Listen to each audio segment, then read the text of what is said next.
Guerras, deudas y poder. El surgimiento del nuevo orden mundial. En este video se buscará analizar el impacto de la Segunda Guerra Mundial y así como las transformaciones del orden mundial en el contexto económico y político local. Bueno, ¿alguna vez se ha preguntado cómo las guerras más devastadoras del siglo XX no solo reconfiguraron las fronteras del mundo, sino también los hilos invisibles del poder que aún hoy determinan quién domina y quién depende? Tras el estreno de las dos guerras mundiales, la primera y la segunda, obviamente, el planeta no volvió a ser el mismo. Europa, antes dueña del mapa y del comercio global, quedó en ruinas. En ese vacío de poder emergió un nuevo tipo de dominación, ya no el imperialismo de cañones y colonias, sino uno más sutil, más moderno, el neoimperialismo, un sistema que no conquista con ejércitos, sino con créditos, empresas, tratados y deudas. América Latina fue uno de los escenarios más claros de esa transición. Las viejas cadenas coloniales europeas fueron reemplazadas por nuevos vínculos de dependencia económica y política, esta vez bajo la influencia de Estados Unidos y las potencias industriales emergentes. En este nuevo tablero global, nuestros países ya no eran conquistados por la fuerza, sino absorbidos por los mecanismos de capital, de inversión extranjera y las decisiones tomadas lejos de nuestras fronteras. En el caso del Perú, resulta especialmente revelador a lo largo del siglo XX. El país se convirtió en un verdadero laboratorio del neoimperialismo. Su economía dependiente de la exportación de materias primas, la presencia dominante de empresas extranjeras en sectores estratégicos como lo son la minería y la agricultura, y una política nacional condicionada por los intereses del mercado global. Aunque el discurso político hablaba de dependencia y progreso, las decisiones claves seguían marcadas por la necesidad de responder a las presiones externas.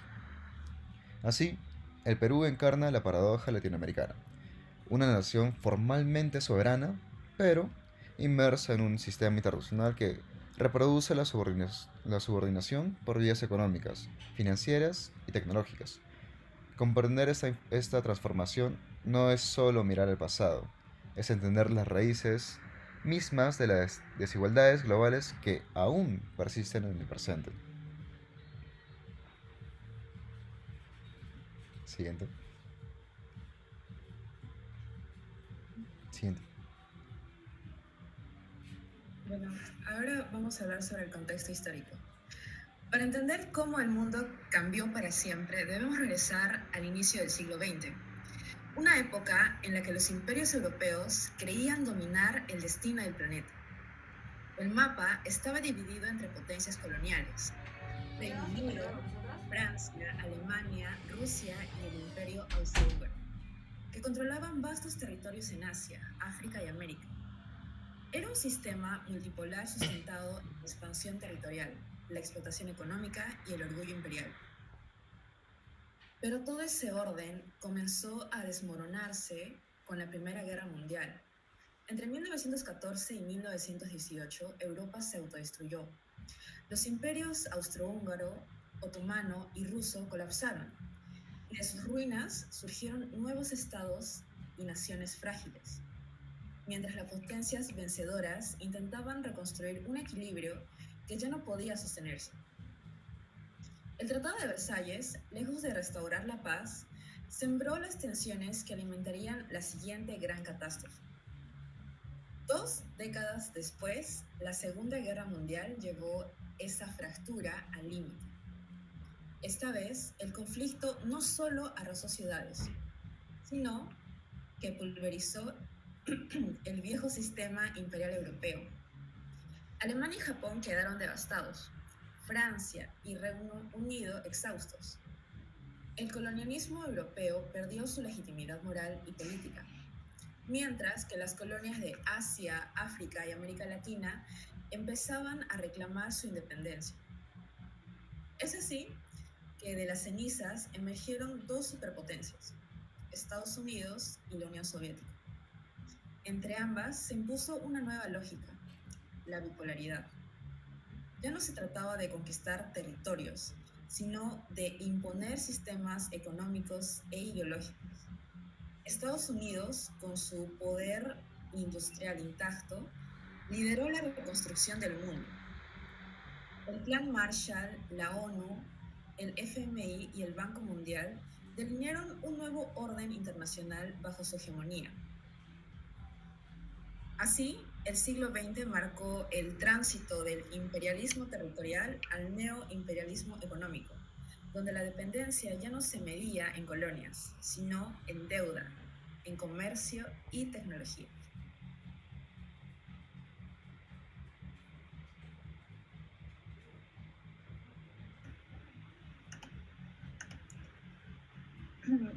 Bueno, la transición del imperio al neoimperialismo. Cuando terminó la Guerra Mundial, el mundo ya no volvió a ser el mismo. Europa, que antes era el centro del poder y de las decisiones, quedó prácticamente totalmente destruida. Y en medio de este caos apareció un nuevo protagonista, Estados Unidos, que lo interesante es que en este nuevo poder no se impuso conquistando países como lo hacían los antiguos imperios. No necesitó ocupar territorios, lo hizo de una forma más silenciosa, pero mucho más efectiva, a través del dinero, de la política y de las ideas. Eso es lo que conocemos como el neoimperialismo. Todo comenzó en 1944, incluso antes de que la guerra terminara, en una reunión llamada la Conferencia Bretton Woods. En allí, 44 países aceptaron un nuevo sistema económico mundial. ¿Qué fue lo que pasó? El dólar se convirtió en la moneda más importante del planeta y se crearon el Fondo Monetario Internacional y el Banco Mundial. En teoría, estas organizaciones nacieron para ayudar a los países a reconstruirse, pero en realidad ofrecían préstamos con condiciones, y esas condiciones les permitían influir en las decisiones económicas de muchos países. Así, Estados Unidos no necesitaba colonias que los controlaban, no necesitaba colonias, controlaba a través de la deuda.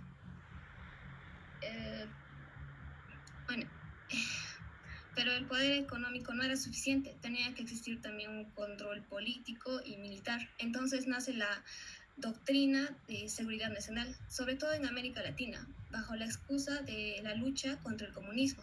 Estados Unidos apoyó a los gobiernos aliados, intervino en golpes de Estado e incluso formó ejércitos que defendían sus intereses. Y durante la Guerra Fría, el miedo al comunismo fue usado como una justificación para intervenir en otros países, a veces no con armas, sino con bloqueos económicos, presiones diplomáticas o campañas ideológicas. Finalmente, el nuevo imperialismo no se basó en cañones ni invasiones directas. Fue mucho más sutil. O sea, se impuso bancos, bases militares y discursos. Él prácticamente ya no dominaba territorios, dominaba decisiones. Y la gran pregunta es, ¿realmente el mundo dejó el imperialismo o simplemente lo cambió por una forma más moderna y silenciosa? Ya. Ahora les hablaré sobre el impacto en Latinoamérica y Perú. Bueno, cuando hablamos del nuevo orden neoimperial, no estamos hablando no solo de acuerdos internacionales o de discursos de las grandes potencias. Este sistema se hizo real en lo cotidiano, en las fábricas, en los puertos, en las decisiones o de los ministerios latinoamericanos. Es decir, se metió directamente en nuestra economía y en nuestra vida diaria. En América Latina, especialmente en Perú, esto se manifestó a través de un modelo conocido como industrialización por sustitución de importaciones, la ISI. La idea sonaba muy prometedora, dejar de comprar productos del extranjero y empezar a producirlos aquí para ser más independientes, pero en la práctica pasó algo muy distinto. Sí, se empezaron a crear industrias locales, pero estas nuevas fábricas dependían completamente del exterior. Necesitaban máquinas, tecnología, préstamos, todo venía de afuera. Entonces, ¿qué ocurrió? Que producíamos algunos bienes ligeros para el mercado interno, pero los sectores más importantes como la minería, el azúcar o el algodón siguieron controlados por los capitales extranjeros. Es decir, el país se modernizaba, pero sin romper la dependencia. La economía peruana siguió basada en la exportación de minerales y productos agrícolas. Esto nos hizo muy vulnerables. Cada vez que el precio del cobre o del azúcar bajaba en el mercado internacional, aquí sufríamos la inflación, salarios bajos y crisis política. Y lo más preocupante, las grandes ganancias de las empresas transnacionales no se quedaban en Perú, se iban al extranjero, mientras la desigualdad interna seguía creciendo. En el plano político, la situación fortaleció una alianza entre las élites locales, terratenientes, banqueros, empresarios y el capital extranjero. Ellos se beneficiaban del sistema, mientras los sectores populares, ya sea los obreros, campesinos, estudiantes, empezaron a organizarse para denunciar esta dependencia y exigir unos cambios reales. Pero había un límite muy claro. La influencia de Estados Unidos bajo la doctrina de seguridad nacional, Estados Unidos apoyó a gobiernos autoritarios en la región que se encargaban de mantener el orden y reprimir cualquier intento de cuestionar este modelo. En resumen, el neoimperialismo en el Perú no solo afectó en la economía, sino también en la política y en la vida social. Benefició a unos pocos, subordinó a la mayoría y dejó una herencia de dependencia estructural que de alguna u otra manera aún nos mantenía viva en nuestro presente. Bien, bueno, tras el fin de la Segunda Guerra Mundial, el mapa del poder mundial cambió, y con él, obviamente, las reglas del juego. Surgieron nuevos actores supraestatales como lo son la ONU, la OEA, el FMI y el Banco Mundial, que prometían cooperación, paz y desarrollo, pero detrás de esta diplomacia idealista se configuraba un sistema donde la hegemonía de los Estados Unidos encontraba una nueva forma de legitimarse. La Organización de los Estados Unidos, es decir, de los Estados Americanos, perdón, es decir, la OEA, creada en 1948, fue presentada como un instrumento de integración hemisférica. Sin embargo, pronto se convirtió en el brazo político del anticomunismo continental bajo el discurso de seguridad colectiva. Estados Unidos intervino directa o indirectamente en los asuntos internos de América Latina, desde Guatemala hasta Chile, justificando cada acción como defensa de la libertad. En paralelo, instituciones financieras como lo son el Fondo Monetario Internacional o el Banco Mundial se erigieron como los guardianes del nuevo orden económico. Sus préstamos y políticas de ajustes condicionaron la autonomía económica de los países latinoamericanos, subordinando sus agendas nacionales a las directrices del capital global, ¿no? La ONU, por su parte, ofreció un espacio más amplio para para el diálogo multilateral, pero en la práctica el poder se concentraba en el Consejo de Seguridad y la influencia por las superpotencias limitaron el margen real de acciones de los países periféricos. Aún así, la región no fue un actor pasivo. Algunos estados, como lo son México o Argentina, defendieron con firmeza la no intervención y la soberanía diplomática. Otros aprovecharon los organismos internacionales para impulsar agendas de desarrollo, derechos humanos y autodeterminación. Así, en medio de presiones globales y estructuras de dependencia, América Latina aprendió a negociar su autonomía, moviéndose entre la subordinación y la resistencia, entre la obediencia, entre la obediencia formal y la creatividad política. Fue un equilibrio frágil, pero también el inicio de una conciencia regional que aún busca voz propia en el concierto internacional. Siguiente.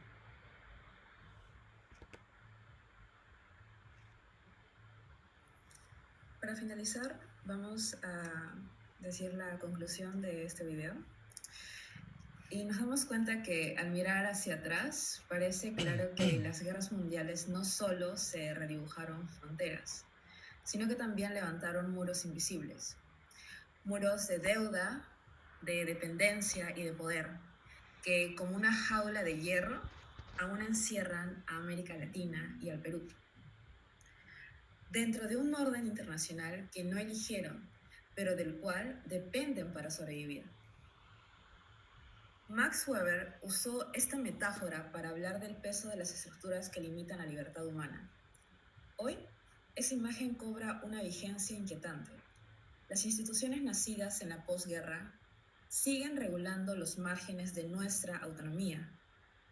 Formalmente libres, muchos países latinoamericanos continúan atados a un modelo económico extractivista, a mercados financieros que dictan sus políticas y a decisiones globales tomadas lejos de sus fronteras. Así, el neoimperialismo del siglo XXI no se opone con ejércitos, sino con contratos, tratados y flujos de capital. La verdadera pregunta entonces no es si el Perú y América Latina están dentro de esa jaula, sino si alguna vez podrán romperla. Porque comprender cómo se forjaron las cadenas del pasado no es un ejercicio nostálgico, sino el primer paso para imaginar y quizás construir un futuro distinto. Mierda, loco. Gracias.